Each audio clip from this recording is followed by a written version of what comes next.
এবার কি নতুন আন্দোলনে কামদুনি? টুম্পা মৌসুমীদের হুঁশিয়ারি, প্রধান শিক্ষকের বিরুদ্ধে কোনো ব্যবস্থা নেওয়া হলে প্রতিবাদে সরব হবে গোটা গ্রাম। রবিবার কোচবিহারে তৃণমূলের পঞ্চায়েত নির্বাচনের প্রচার সভা থেকে প্রাথমিক শিক্ষা পর্ষদ সভাপতি মানিক ভট্টাচার্য অভিযোগ করেন, কামদুনির প্রধান শিক্ষক নিজেকে তৃণমূলের শিক্ষক সংগঠনের সভাপতি পর্যায়ে দিয়ে প্রভাব খাটানোর চেষ্টা করেছেন। হুঁশিয়ারি, এর জন্য তাকে শাস্তি পেতে হবে। উনি লিখেছেন যে আমি শাসক দলের শিক্ষক সংগঠনের সভাপতি, সুতরাং আইন ভাঙলে আমার কিছু হবে। আপনি তৃণমূলের নাম নিয়ে যদি মনে করে থাকেন যে আপনার কোনো অসৎ কাজকে আমরা প্রশ্রয় দেব, তাহলে আপনি নিশ্চিন্ত থাকুন, তৃণমূলের বিধানটাও আপনাকে মেনে নিতে হবে। মনে রাখবেন, আপনাকে যথাযোগ্য শাস্তি আমরা দেবই। সিবিআই তদন্তের দাবিতে এখন দিল্লিতে কামদুনি, সঙ্গে প্রধান শিক্ষকও।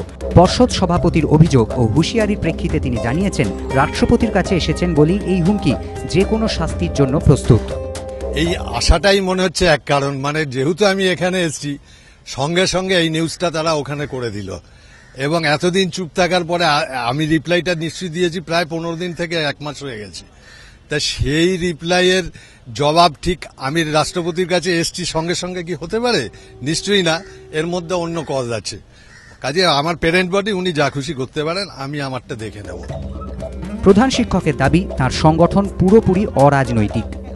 এটা একেবারেই অরাজনৈতিক একটা শিক্ষক সংগঠন, যেটা বহুদিন ধরে আছে। এখানে সিপিএমও আছে, কংগ্রেসও আছে, তৃণমূলও আছে, সব ধরনের শিক্ষকরাই এখানে রয়েছে। আমি সেই শিক্ষক সংগঠনেরই একজন সার্কেল প্রেসিডেন্ট। টুম্পা মৌসুমীদের হুমকি, শিক্ষকের বিরুদ্ধে ব্যবস্থা নিলে রুখে দাঁড়াবে গোটা গ্রাম। যদি মাস্টারের বিরুদ্ধে কোনো কিছু করা হয়, তাহলে আমরা টোটাল গ্রামবাসীরাই লড়বো এবং সবের কাছে আবেদন করব, যারা যত শিক্ষকরা আছে আমাদের পশ্চিমবাংলা, তারাও যেন আমাদের মাস্টারমশাইয়ের পাশে এসে দাঁড়ান। আমাদের পাশে তো অনেকেই দাঁড়িয়েছে, শুধু স্যার কেন, আমাদের পাশে তো অনেক স্যারই এসে দাঁড়িয়েছিল। তাদের স্যারের যদি ওরম ব্যবস্থা হয়, তাদেরও করা হোক ওরম ব্যবস্থা। কামদুনি কাণ্ডের প্রতিবাদে পড়ুয়াদের স্বতঃস্ফূর্ত মিছিলে পা মেলান কামদুনি প্রাথমিক বিদ্যালয়ের প্রধান শিক্ষক প্রদীপ মুখোপাধ্যায়। তার দাবি, এরপরই তাকে ডিআই অফিস থেকে শো কজ করা হয়। প্রশ্ন ওঠে, তাহলে কি প্রতিবাদ করাতেই শাস্তির মুখে প্রধান শিক্ষক? যদিও প্রাথমিক শিক্ষা পর্ষদের চেয়ারম্যান মানিক ভট্টাচার্য তখন দাবি করেন, প্রধান শিক্ষককে শো কজ করা হয়নি, কি ঘটেছিল তা জানতে চাওয়া হয়েছে।